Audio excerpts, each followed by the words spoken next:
মক্কার যারা গণক ছিল তারা জিন দিয়ে গণনার কাজ করত। জিনদেরকে উপরে পাঠাতো, ফেরেশতারা কি কনভারসেশন করে এগুলো শুনে আসতো, এগুলো এসে গণকদেরকে বলতো, গণকরা এগুলো বলে বলে মক্কায় বিভিন্ন ধরনের সংশয় তৈরি করত। কিন্তু যখন কোরআন নাজিল হওয়া শুরু হলো, আকাশের নিরাপত্তা জোরদার করা হলো, এখন আর জিনারা উপরে যেতে পারে না। উপরে গেলে আগুনের গোলা ছোড়া হয় ওদের গায়ে। এবার জিনারা একটা মিটিং বসলো, তারা বলতেছে ঘটনা কি, আগে তো অনেক ফেরেশতাদের কথা শুনে এসে গণকদের বলে দিতে পারতাম, এখন তো এই সুযোগটা নাই, ঘটনা কি, হোয়াট হ্যাপেন? নিশ্চয়ই পৃথিবীতে এমন নতুন কিছুর আগমন ঘটেছে যেটার প্রভাবে ঊর্ধ্ব জগতের নিরাপত্তা বলয়কে আরো মজবুত করা হয়েছে। কি সেটা খোঁজো। খুঁজতে খুঁজতে খুঁজতে খুঁজতে একদল জিন রাসূল সাল্লাল্লাহু আলাইহি ওয়াসাল্লাম ওকাজের এক বাজারের দিকে যাচ্ছিলেন। ইন দ্য মিন টাইম ফজরের সালাতে তিনি নামাজের ইমামতি করছেন। ওই সময়ে একদল জিন পাশ দিয়ে যাচ্ছিলেন। হঠাৎ তারা দাঁড়িয়ে থমকে দাঁড়ালো, দেখে যে আল্লাহ রাসূল সাল্লাল্লাহু আলাইহি ওয়াসাল্লাম কোরআন তেলাওয়াত করছেন। এই কোরআনের বাণী তারা কখনো শুনে নাই। তারা শুনে অবাক, এবং এই তথ্য নিয়ে জিনদের সর্দারের কাছে যেয়ে বলল, ঘটনা তো এটার কারণে এখন আকাশের নিরাপত্তা বেশি, আমরা আর উপরে যেতে পারি না। তারা যেয়ে বলল যে আমরা ঈমান এনে ফেলছি ওই নবীর উপর, ইন্না সামি'না কুরআনান আজাবা ইয়াহদি ইলা রুশদি ফাআমান্না বিহ। তারা বলল যে আমরা কি আজীব কোরআন শুনে আসলাম, যেটা সত্যের এবং হেদায়েতের দিকে পথ দেখায়, এবং ওয়ালান নুশরিকা বিরাব্বিনা আহাদা, আমাদের রবের সাথে আমরা আর শিরক করব না, আমরা আর মুশরিক থাকবো না, আমরা ঈমান এনে ফেললাম।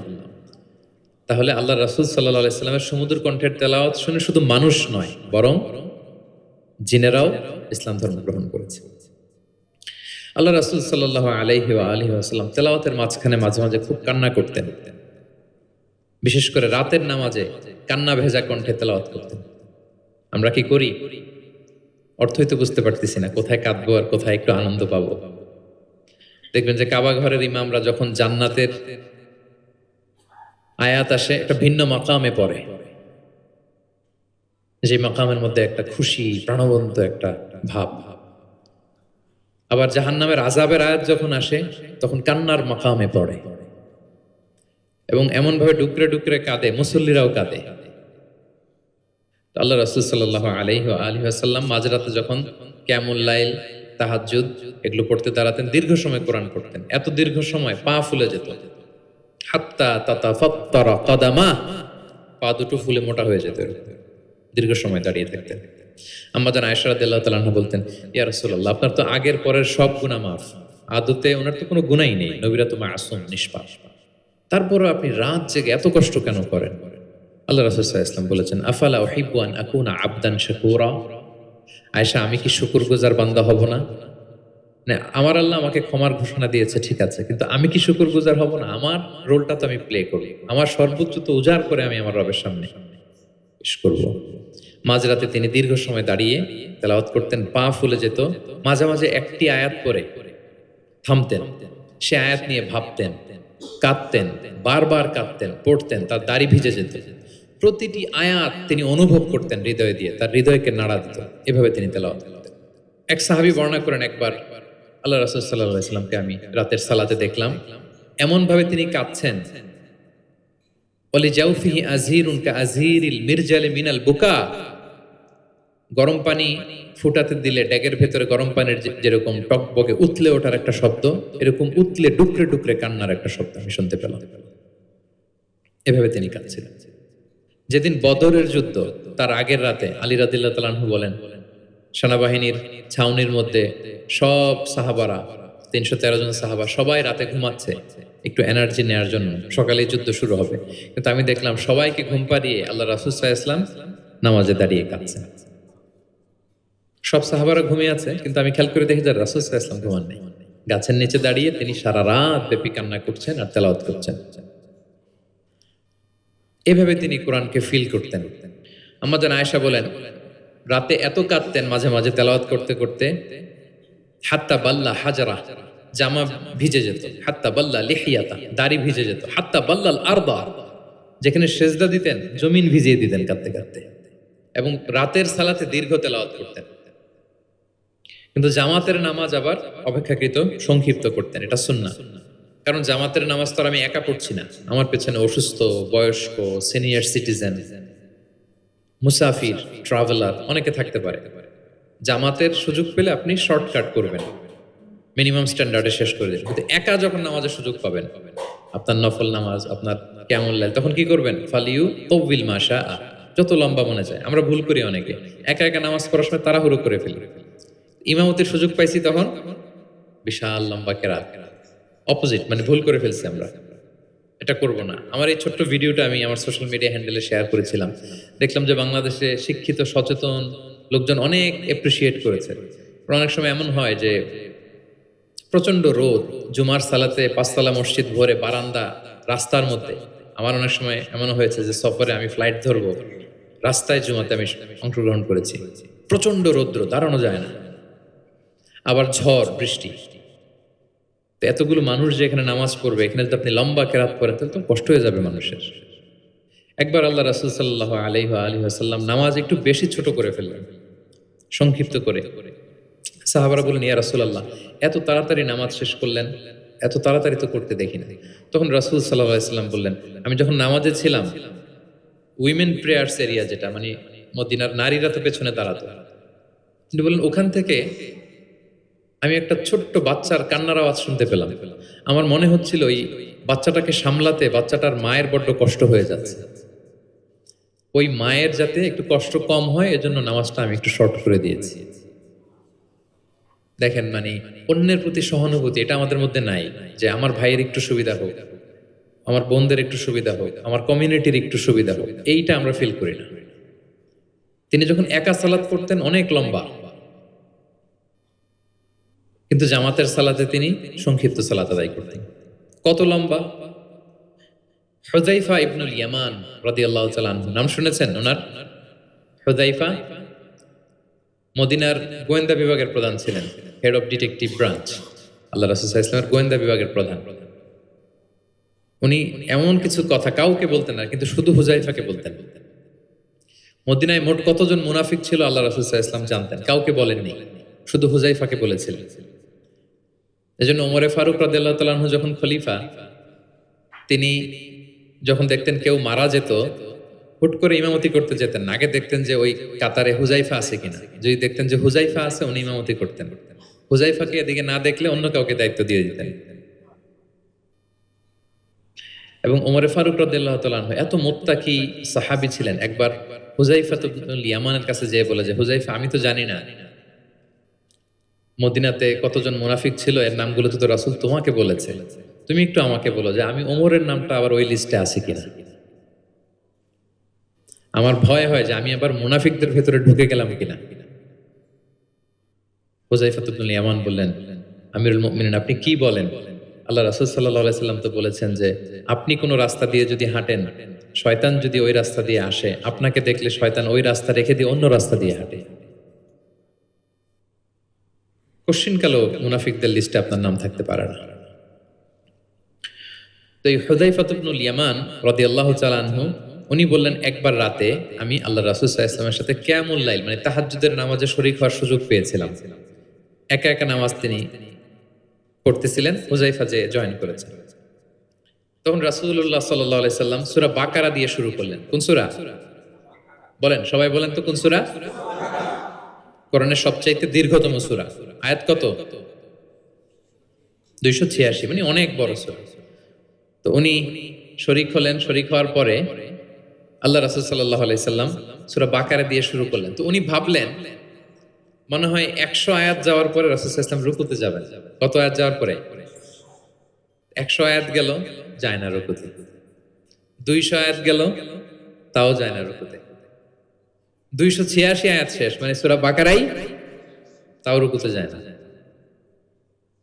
এরপরে রাসূল সাল্লাল্লাহু আলাইহি ওয়াসাল্লাম সূরা আলী ইমরান শুরু করেছেন, ওইটাও শেষ। এরপর রাসূল সাল্লাল্লাহু আলাইহি ওয়াসাল্লাম সূরা নিসা শুরু করেছেন। Could you imagine that? আপনি চিন্তা করতে পারেন? তার মানে এক এক রাকাতে উনি 2 থেকে 3 ঘন্টা, মাঝে মাঝে এমন হয়েছে 2 রাকাতে সারা রাত শেষ কভার করে দিয়েছেন। এবং হুযায়ফা বলেন, আমার কাছে মনে হলো যতক্ষণ তিনি দাঁড়িয়ে তেলাওয়াত করছিলেন ঠিক ততক্ষণ আবার রুকুতে ছিলেন, যতক্ষণ রুকুতে ছিলেন ঠিক ততক্ষণ আবার সেজদায় লুটিয়েছিলেন। 2 রাকাতে পুরো রাত তিনি শেষ করে দিয়েছেন। তাহলে রাতের সালাতে তিনি দীর্ঘ তেলাওয়াত করতেন। সব সময় তিনি তেলাওয়াত মুখর সময় কাটাতেন, দাঁড়িয়ে, বসে, শুয়ে, হাঁটা অবস্থায়, আরোহী অবস্থায়, সব সময়। অজু থাকা অবস্থায়, অজু না থাকা অবস্থায়। অজু চলে গেলেই রাসূল সাল্লাল্লাহু আলাইহি ওয়াসাল্লাম সাথে সাথে অজু করে ফেলতেন, কিন্তু অজু নেই ওই অবস্থায়ও তিনি কোরআন তেলাওয়াত করেছেন।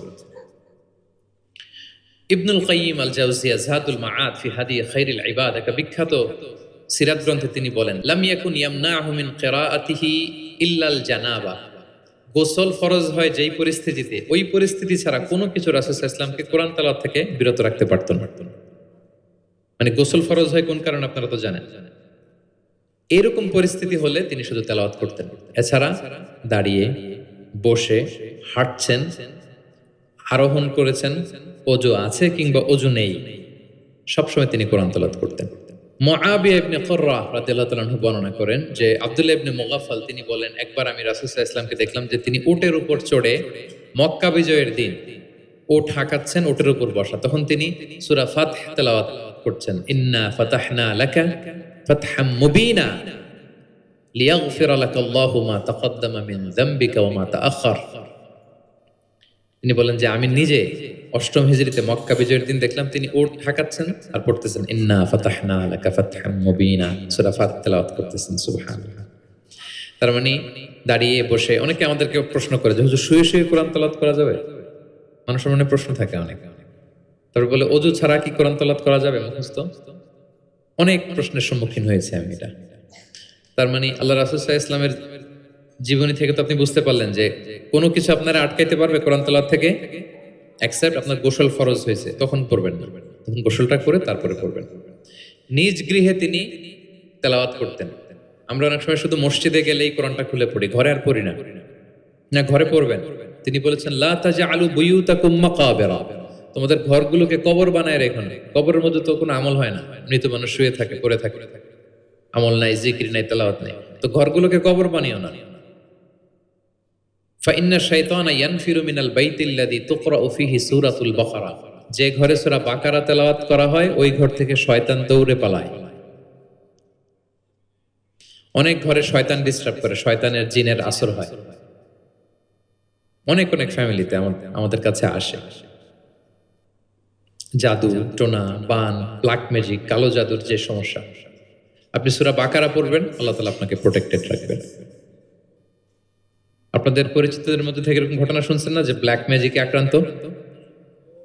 কোন সূরা পড়বেন? যারা খুব বেশি আক্রান্ত, অল্প সাউন্ডে সূরা বাকারাটা চালিয়ে ঘুমিয়ে পড়বেন, সারা রাত যেন তেলাওয়াত চলে। কোনো ব্ল্যাক ম্যাজিক আপনার ক্ষতি করতে পারবে না ইনশাআল্লাহ। অল্প সাউন্ডে MP3 তে করে কি করবেন? চালিয়ে রাখবেন। সূরা বাকারাকে খুব গুরুত্বের সাথে পড়তে বলেছেন আল্লাহ রাসূল সাল্লাল্লাহু আলাইহি ওয়াসাল্লাম। তিনি বলেছেন ইকরাউ সূরাতাল বাকারা ফাইন্না আখযাহা বারাকা ওয়া তারকাহা হাসারা ওয়া লা ইস্তাতিউহাল বাতালা। যে এটা পড়বে বরকত পাবে, যে পড়বে না সে আফসোস করবে। আর যে এটা আত্মস্থ করবে, পড়বে, ওয়ালা তাস্তাতিউহাল বাতালা ইয়ানি আস-সাহারা, ম্যাজিশিয়ান, কোন ম্যাজিশিয়ানের ম্যাজিক তার উপর কাজ করবে না, কোন ব্ল্যাক ম্যাজিক তার কাছে কিছুই করতে পারবে না। এজন্য ঘরে ঘরে কোন সূরা? সূরা বাকারা। এই বাকারার মধ্যে একটা স্পেশাল আয়াত আছে, 255 নম্বর আয়াত, যেটাকে বলা হয় আয়াতুল কুরসি। এটা রেগুলার পড়বেন প্রত্যেক ফরজ সালাতের পরে। মান ক্বারা আয়াতুল কুরসি দুবরা কুল্লি সালাতিন মাকতুবাতিন লাম ইয়ামনাহু মিন দুখুলিল জান্নাতি ইল্লাল মাউত। প্রত্যেক ফরজ সালাতের পরে যে ব্যক্তি আয়াতুল কুরসি তেলাওয়াত করবে, ওই ব্যক্তির জান্নাতে প্রবেশের ক্ষেত্রে আর কোনো বাধা থাকে না, একটা জিনিস ছাড়া, মৃত্যু। লোকটা মরে না তাই জান্নাতে যায় না, মরলেই জান্নাতে। প্রত্যেক ফরজ সালাতের পরেই আপনারা পড়বেন। যারা পড়েন কন্টিনিউ করবেন, আর যারা পড়েন না মনে রাখবেন, নোটে রাখেন, যেটা আমরা রেগুলার ওয়াজিফা বানাবো। ইট শুড বি রেগুলার ওয়াজিফা। আল্লাহ রাসূল সাল্লাল্লাহু আলাইহি সাল্লাম তিনি বলেছেন যে 7 কেরাতের যেটা দিয়ে সহজ লাগে সেটা দিয়ে তেলাওয়াত করতে পারবো, মানে ফ্লেক্সিবিলিটি আছে। আমরা এটা একটু একাডেমিক আলোচনা হয়ে যায়, তারপরে বলে রাখি, আমরা যে তেলাওয়াতটা করি বা কোরআন পড়ি, এটা রিওয়ায়াত হাফসান আসিমের তেলাওয়াত করি আর কি। এছাড়াও আরো অনেকগুলো 7টা কেরাত আছে, এগুলো যারা ইলমুল কেরাতে যারা মাহের তারা জানে, তো সেগুলো দিয়েও আপনি তেলাওয়াত করতে পারবেন, ফ্লেক্সিবিলিটি আছে। হ্যাঁ, এটার পরে আরেকটা বিখ্যাত কেরাত আছে ওয়ারশের কেরাত, রিওয়ায়াত ওয়ারশান নাফি', এরকম কুম্বুলের কেরাত আছে, এরকম অনেকগুলো কেরাত আছে। এই কেরাত আপনি পড়তে পারবেন। যেমন আরো সহজ করে বলি, আমরা যেমনি পড়ি ওয়াদ-দুহা ওয়াল-লাইলি ইযা সাজা, আরেকটা মুতাওয়াতির সনদের এরকম কেরাত আছে, তারা পড়ে ওয়াদ-দুহি। আমরা পড়ি কি ওয়াদ-দুহা, ওই কেরাতে কি পড়ে ওয়াদ-দুহি। আমরা পড়ি ওয়াল-লাইলি ইযা সাজা, ওরা পড়ে ওয়াল-লাইলি ইযা সাজে। আমরা পড়ি ইহদিনাস সিরাতাল মুস্তাকিম, তারা বলে ইহদিনাজ সিরাতাল মুস্তাকিম। আমরা পড়ি মালিকি ইয়াউমিদ্দিন, এরা পড়ে মালিকি ইয়াউমিদ্দিন। এরকম কিছু পার্থক্য আছে। তো ওই কেরাতগুলো সহিহ মুতাওয়াত্তির সনদে আসছে। আল্লাহ রাসূল সাল্লাল্লাহু আলাইহি ওয়াসাল্লাম বলেন, 7 কেরাতের যেটা দিয়ে সহজ লাগে তোমরা পড়ো। যেমন বাংলা ভাষা একটা, এর মধ্যে আঞ্চলিকতা আছে না? নোয়াখালীর এরাও বাংলা বলে কিন্তু একটু ভিন্ন, সিলেটের ভাইরা একটু ভিন্ন, চট্টগ্রামের এরা বাংলায় তো বলে নাকি? চট্টগ্রামের লোকেরা কোন ভাষায় কথা বলে? ফার্সিতে? বাংলা, কিন্তু আপনি হয়তো বুঝবেন না, এমন এমন শব্দ আপনি বুঝবেন না, কিন্তু তারা প্রত্যেকেই বাংলা বলে। তো একই আরবির মধ্যেও অনেক আঞ্চলিকতা আছে। এই 7টা আঞ্চলিকতায় কোরআন নাজিল হয়েছে। রাসূল সাল্লাল্লাহু আলাইহি ওয়াসাল্লাম বলেন যেটা সহজ লাগে পড়ো।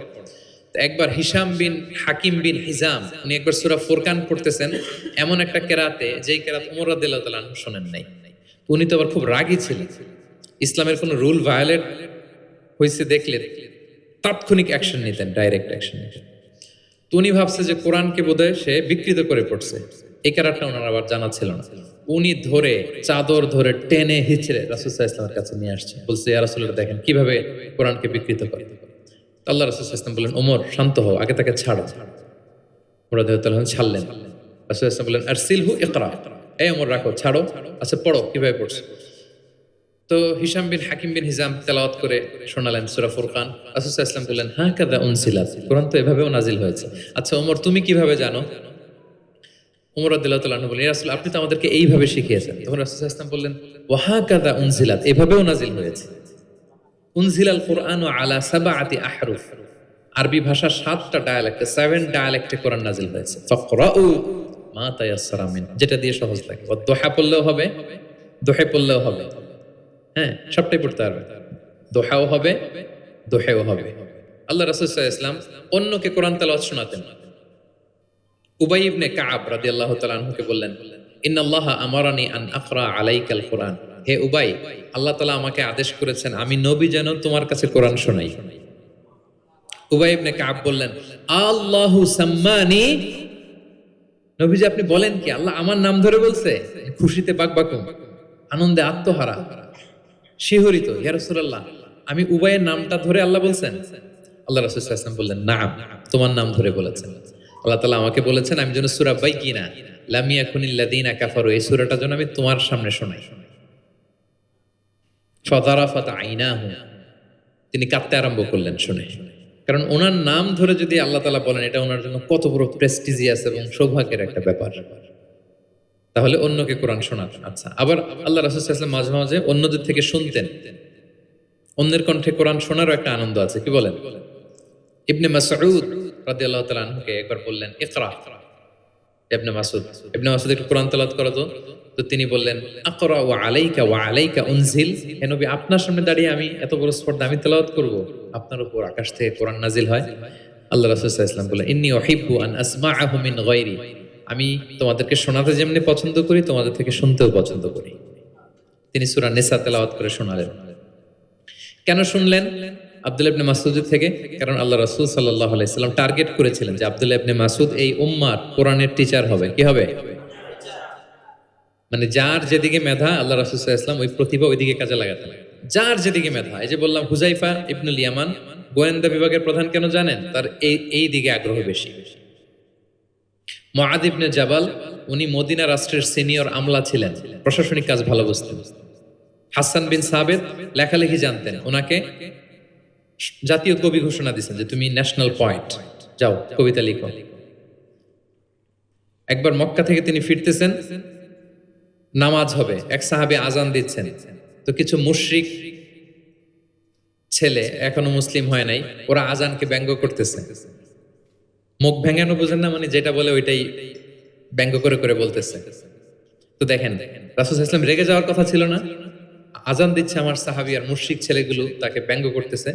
উনি রেগে না যেয়ে দেখলেন যে মুশরিক ছেলেগুলোর মধ্যে একটা ছেলের কণ্ঠ তো খুব চমৎকার, ওকে ডাকলেন।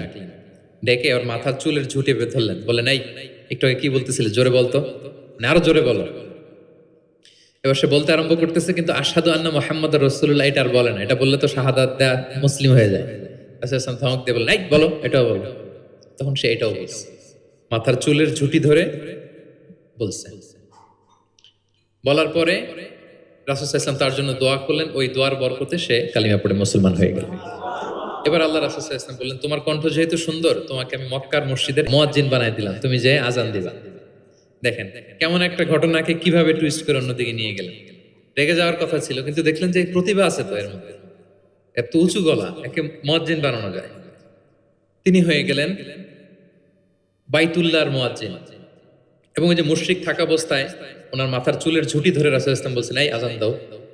ওই যে রাসূল ইসলামের বরকতের হাত মাথার চুলে লেগেছিল, উনি মৃত্যুর আগ পর্যন্ত ওই চুলগুলো আর কাটেন নাই কোনোদিন। উনি এদিকে চুল কাটতেন, এদিকে কাটতেন, এদিকে কাটতেন, সামনের চুল কাটতেন না।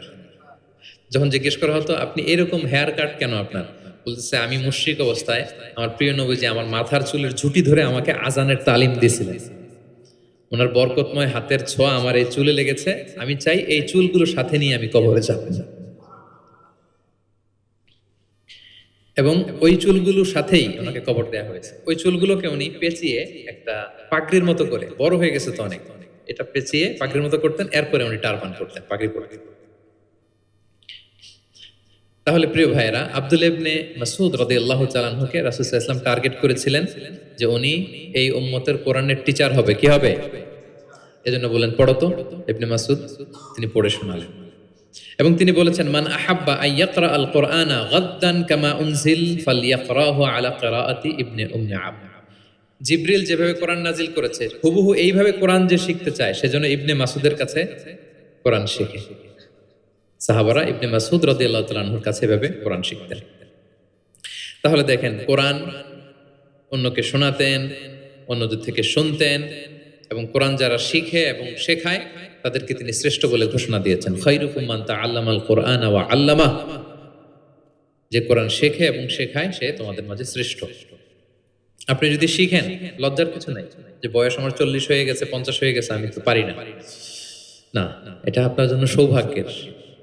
It's a blessing, you are lucky, it's an honour. আল্লাহ যে সুযোগ দিয়েছেন আপনি শিখবেন, কোরআন শোনাবেন। আপনি যদি শোনান আপনি শ্রেষ্ঠ, যিনি আপনাকে শোনায় সেও শ্রেষ্ঠ। মানে এমন এক মেকানিজম, কোরআন শিখলেও সে শ্রেষ্ঠ, আবার যে শেখায় সেও শ্রেষ্ঠ। আমরা এই অ্যাক্টিভিটিজের সাথে যেন জড়িত থাকি। এবং কারো সুন্দর কণ্ঠ দেখলে আল্লাহ রাসূল সাল্লাল্লাহু আলাইহি ওয়াসাল্লাম প্রশংসা করতেন।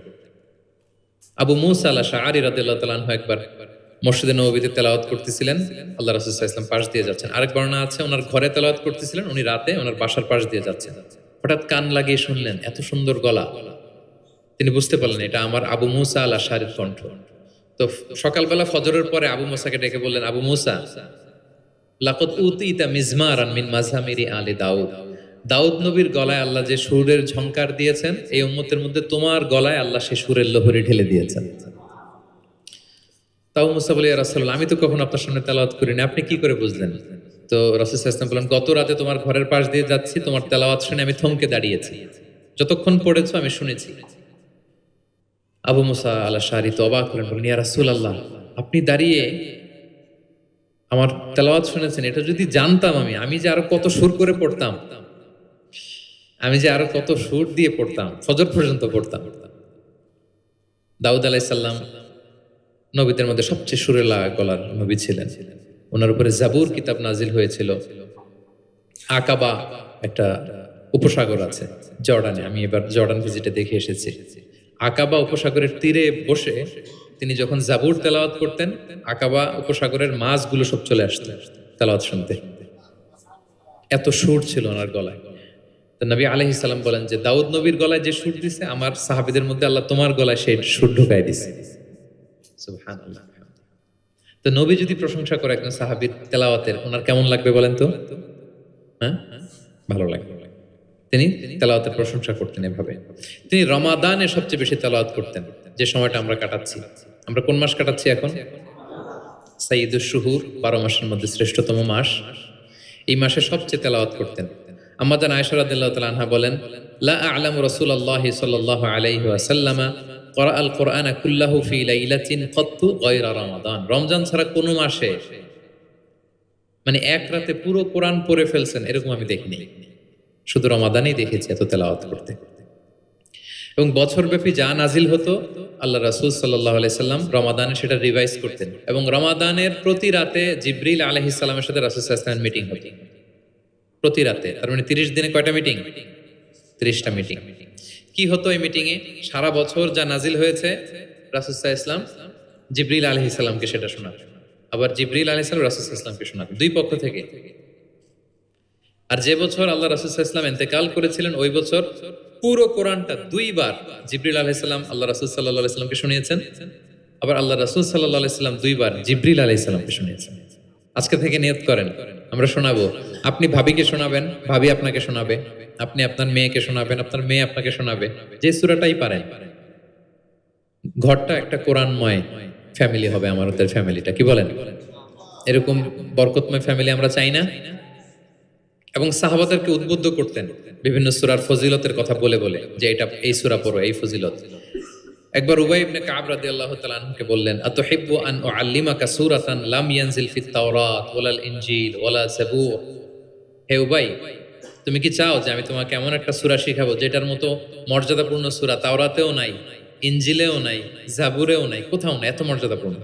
তিনি বললেন, বালা ইয়া রাসূল, অবশ্যই শিখাবেন। তখন আল্লাহ রাসূল সাল্লাল্লাহু আলাইহি ওয়াসাল্লাম বলেন, সেই সূরাটা তুমি নিজেই জানো। সেটা কি? সেটা হচ্ছে কাইফা তাকরাউ ফিস সালাত, তুমি নামাজে কোন সূরা পড়ো, মানে কোন সূরা ছাড়া নামাজ হয় না, বলেন তো? সূরা ফাতিহা। আল্লাহ রাসূল সাল্লাল্লাহু আলাইহি ওয়াসাল্লাম বললেন, এই সূরা ফাতিহা এটা যেন তেন কোনো সূরা নয়, এর মতো মর্যাদাপূর্ণ সূরা তাওরাত, জাবুর, ইনজিল কোথাও আসেনি।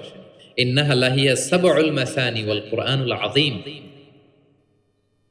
এটা নিত্য পাঠনীয় সপ্ত বাক্য। সূরা ফাতিহায় মোট কয়টা বাক্য?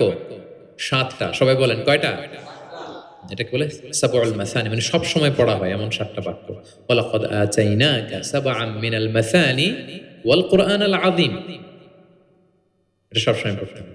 আবু হুরায়রা রাদিয়াল্লাহু তাআলা আনহু বলেন যে আল্লাহ রাসূল সাল্লাল্লাহু আলাইহি ওয়াসাল্লাম একবার আমাদেরকে উৎসাহ দিয়ে বললেন যে একটা সূরা আছে, এই সূরার 30টা আয়াত, এই সূরা যদি কেউ তেলাওয়াত করে, এই সূরা কিয়ামতের দিন এই তেলাওয়াতকারীর পক্ষে আল্লাহর কাছে সুপারিশ করবে, এমনকি তর্ক করবে যতক্ষণ আল্লাহ তাআলা তেলাওয়াতকারীকে জান্নাতি হিসেবে ঘোষণা না দেয়। বলেন তো কোন সূরা এটা? সূরা মুলক। হ্যাঁ, অনেক মানুষ আলহামদুলিল্লাহ, শতাধিক মানুষ দেশে বিদেশে এয়ারপোর্টে আমাকে দেখা হইলেই বলে যে শেখ আপনার সূরা মুলকের তাফসীর শুনে আমি সূরা মুলক মুখস্থ করেছি। আলহামদুলিল্লাহ, আমার সৌভাগ্য। অনেকে বলে যে সাইয়্যিদুল ইস্তিগফার আপনার আলোচনা থেকে শুনে মুখস্থ করেছি। তারপর অনেকে বলেছে যে আস্তাগফিরুল্লাহর আমলটা আপনার আলোচনা থেকে শুনে আমরা অভ্যস্ত হয়েছি। আলহামদুলিল্লাহ, এটা অভ্যাস করবেন। সূরা মুলক তেলাওয়াত করবেন। কয় আয়াত সূরা মুলকে? এক মাসে কয় দিন?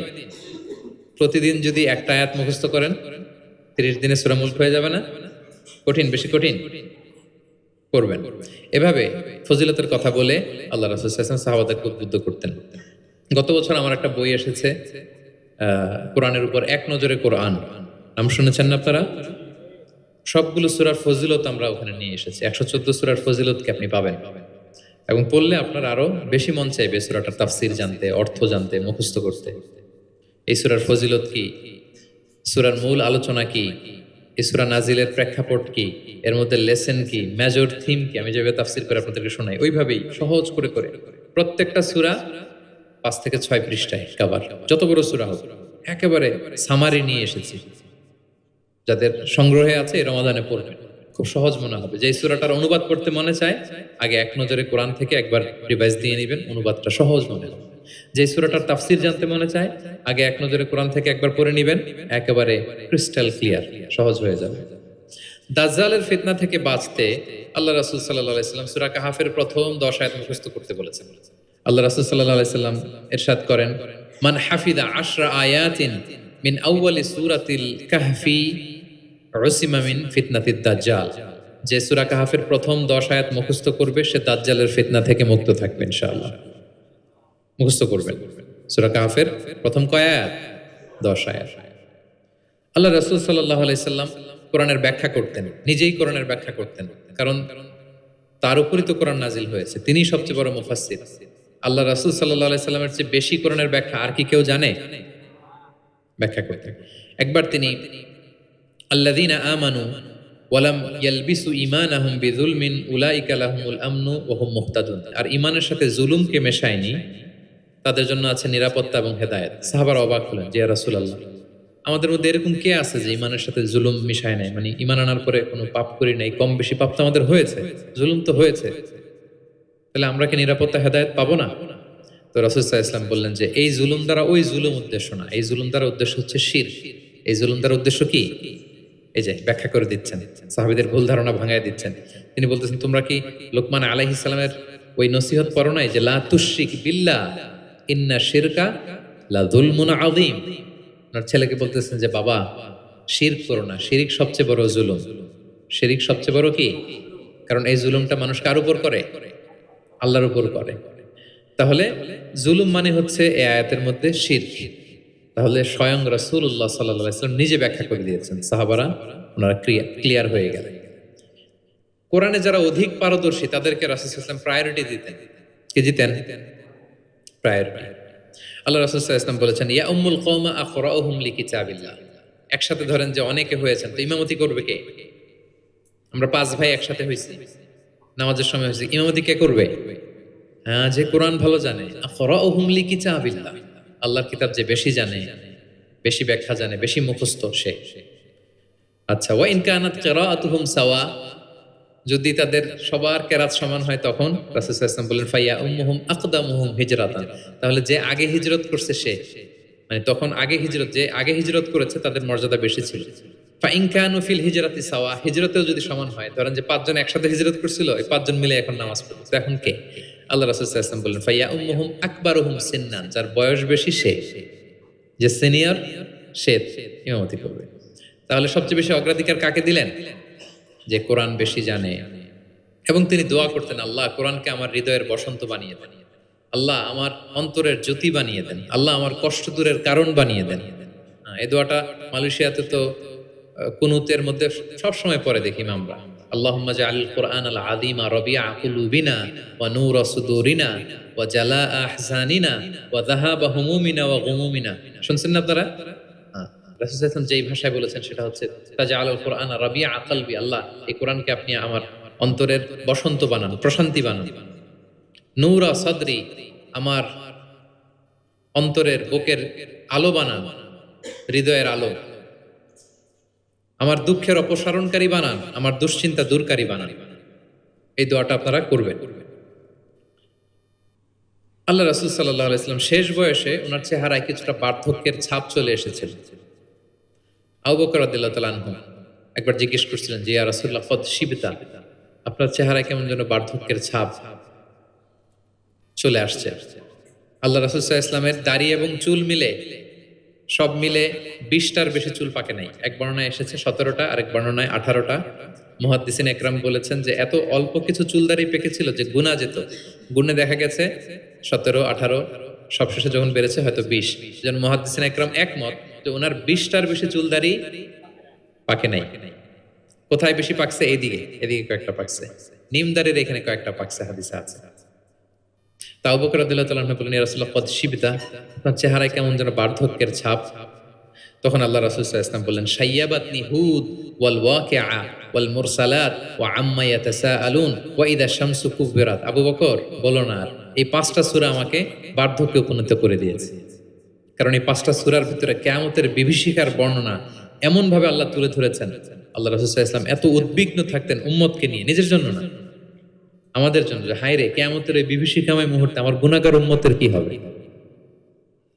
ওই কঠিন পরিস্থিতিতে আমার উম্মতের কি হবে। এটা যখন ভাবতেন, এই 5টা সূরা পড়তেন, কিয়ামতের বিভীষিকাময় এই পরিস্থিতি দৃশ্যায়নের চিন্তা মানুষ পটে, কল্পনা পটে চিন্তা করতে করতে ওনার মধ্যে বার্ধক্যের ছাপ চলে আসছে কোরআন পড়তে পড়তে, উম্মতের চিন্তায়। সব নবীকে আল্লাহ তাআলা একটা স্পেশাল দোয়া করার সুযোগ দিয়েছিলেন, আর সব নবীরা ওই দোয়া দুনিয়াতেই করেছে, একমাত্র আমাদের প্রিয় নবীজি ছাড়া। সব নবী ওই দোয়া খাটায় ফেলছে দুনিয়াতে, আল্লাহ রাসূল সাল্লাল্লাহু আলাইহি ওয়াসাল্লাম ওই দোয়া করেন নাই। তিনি বলেন ওয়া ইন্নী আখতাবিউ দাওয়াতি শাফাআতান লিউম্মতি ইয়াউমাল কিয়ামাহ। আমার ওই দোয়াটা, স্পেশাল দোয়াটা যেটা করলেই আল্লাহ কবুল করবে, ওই দোয়াটা আমি কিয়ামতের দিন আমার গুনাহগার উম্মতের জন্য রেখে দিয়েছি। আমি সেদিন আমার উম্মতের জন্য সেই দোয়াটা করব। তাহলে কিছু সূরা ওনার চেহারায় বার্ধক্যের ছাপ নিয়ে এসেছিল। কোরআন হেফজ করার পরে ভুলে যাওয়া এটা কিন্তু ঠিক না। এজন্য আল্লাহ রাসূল সাল্লাল্লাহু আলাইহি ওয়াসাল্লাম বলেছেন হেফজ যারা করবে তারা যেন কোরআনকে সংরক্ষণ করে, প্রিজার্ভ করে। এবং তিনি বলেছেন তাআহাদুল কোরআন, কোরআনকে যত্ন নিও, কারণ কোরআন দামি মেহমান।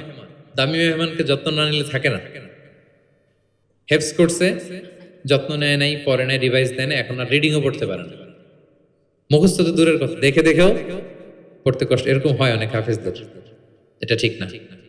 কারণ আল কোরআন দাইফুন কারীমুন মিনাল্লাহ, কোরআন আল্লাহর পক্ষ থেকে অনেক সম্মানিত মেহমান। সম্মানিত মেহমানকে সম্মান দিতে হয়, নাইলে উনি আসে থাকে।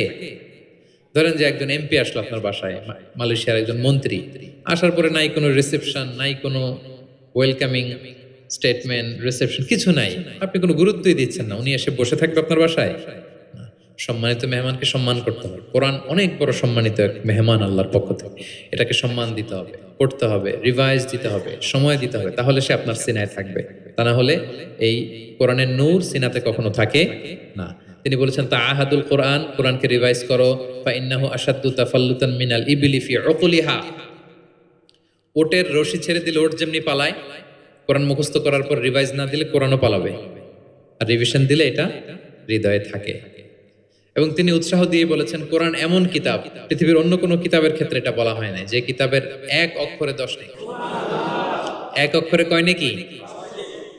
পৃথিবীর আর কোনো বইয়ের ক্ষেত্রে এটা প্রযোজ্য? ইভেন হাদিস শরীফের ক্ষেত্রেও প্রযোজ্য না। হাদিসের এক অক্ষর পড়লে 10 নাকি এটা বলে নাই আল্লাহ রাসূল সাল্লাল্লাহু আলাইহি ওয়াসাল্লাম, শুধু কোরআন। শুধু মান কারা হারফান মিন কিতাবিল, এক হরফ যদি কেউ পড়ে, ফালাহু হাসানা ওয়াল হাসানাতু বিআশরি আমসালিহা, 10 নেকি। লা আকুলু আলিফ লাম মিম হারফুন, আল্লাহ রাসূল বলেন সূরা বাকারার শুরুতে যা আছে আলিফ লাম মিম, মনে করেন তিনটা মিললে এক অক্ষর না, বাল আলিফুন হারফুন, আলিফ একটা হরফ, লামুন হারফুন, লাম একটা হরফ, মিমুন হারফুন, মিম এক হরফ। তাহলে আলিফ লাম মিম বললে কয় সওয়াব? 30টা নেকি আল্লাহ তাআলা আমাদের আমলনামায় দিচ্ছেন। অনেকে বলে যে হুজুর পড়তে পারি না, কষ্ট হয়, বয়স হয়ে গেছে 50 60, এখন তো মুখ দিয়ে আসে না, বলে অনেকে কমপ্লেন করে না। রাসূল সাল্লাল্লাহু আলাইহি ওয়াসাল্লাম তাদেরকে সুসংবাদ দিয়েছেন, বলেছেন যাদের বয়স হয়ে গেছে ওয়াল্লাযী ইয়াকরাউল কুরআন ওয়া ইয়াতাতাউ ফি, পড়তে গেলে জিহ্বায় আটকায়া যায়, এটাকে আরবিতে বললে তাআতা ইয়াতাতাউ, মানে গিরা লেগে গেছে, জিহ্বায় আটকে যায়। তো যার আটকে যায়, কষ্ট হয়, যদি সে কোরআন পড়ে ফালাহু আজরান, তার ডাবল সওয়াব। কোরআন পড়তেছে এটার সওয়াব, ওই যে আটকাইতেছে ওইটার আরেক সওয়াব। কষ্ট হচ্ছে যে শাকুন আলাইহি লাহু আজরান, তার ডাবল সওয়াব। এবার বলেন কষ্ট হইলে কি পড়া বন্ধ করে ফেলবেন? তো কি করবেন? আরো চেষ্টা করবো, আরো পড়বো, কারণ প্রতিনিয়ত আল্লাহ তাআলা আমার আমলনামা ভারী করছেন।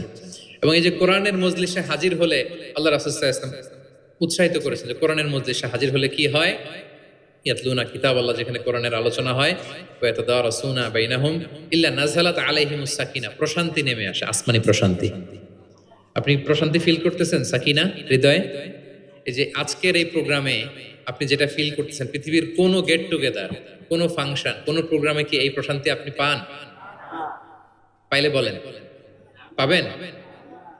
কোরআনের যে মাজলিস, ওটাতে বসলে একটা আলাদা আসমানি প্রশান্তি। হাফাতহুমুল মালাইকা, ফেরেশতারা ঘিরে রাখে এই প্রোগ্রাম। কি করে?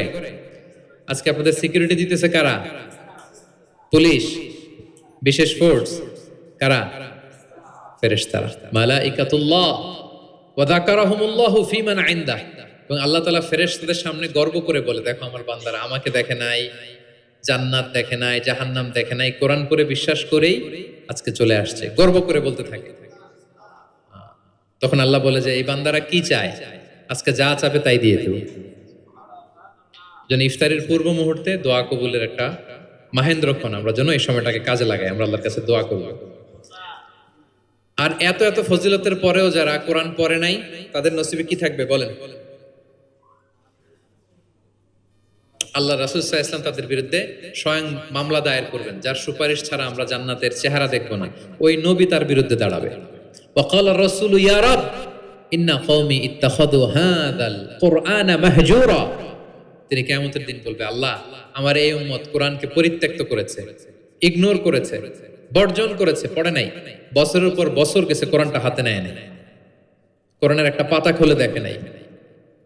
একের পর এক রমাদান সে পেয়েছে, কোরআনকে কোনোদিন সে তেলাওয়াত করে নাই, পাঠ করে নাই। আচ্ছা বলেন, যেই নবীর সুপারিশ ছাড়া আমরা জান্নাতে যাওয়া কল্পনাও করতে পারি না, ওই নবী যদি আপনার বিরুদ্ধে মামলা দায়ের করে, তাহলে তো জান্নাত ফকফকা একেবারে, নাকি? জান্নাতের রাস্তা ক্লিয়ার না? ইম্পসিবল, অসম্ভব। খবরদার প্রিয় ভাইয়েরা, একটু রিভাইজ করেন, কোরআনের সাথে আমাদের সম্পর্ক কেমন, প্রিয় নবীজির সম্পর্ক কেমন তো আমরা শুনলাম। আমরা একটু দেখি যে আসলে আমাদের সম্পর্ক কেমন। আমরা নিজেরা শোনাই কিনা অন্যকে, অন্যের থেকে শুনি কিনা, রাত্রিবেলা তেলাওয়াত করার সময় কান্না করি কিনা, চেষ্টা করি কিনা, অর্থ পড়ি কিনা, তাফসির পড়ি কিনা, কোরআন অনুযায়ী জীবনটা গড়ি কিনা, আমল করি কিনা, একটু নিজের সাথে নিজে বোঝাপড়া করেন। তাহলে আল্লাহ রাসূল সাল্লাল্লাহু আলাইহি ওয়া আলিহি ওয়াসাল্লাম যেভাবে কোরআনের সাথে নিজের সম্পর্ক করেছেন, আমরা ওইভাবে নিজেদের সাথে কোরআনের সম্পর্ক করতে চাই। কি বলেন? চাই কি চাই না? এই রমাদানে আমাদের সময়গুলো কোরআনময় হোক, আমরা চাই। ধীরস্থির ভাবে পড়বেন। আজকে তো আমরা বললাম, কিভাবে পড়বেন? 4G গতিতে নাকি 5G স্পিডে, তার তিলের সাথে, স্পষ্টভাবে, ধীরে ধীরে।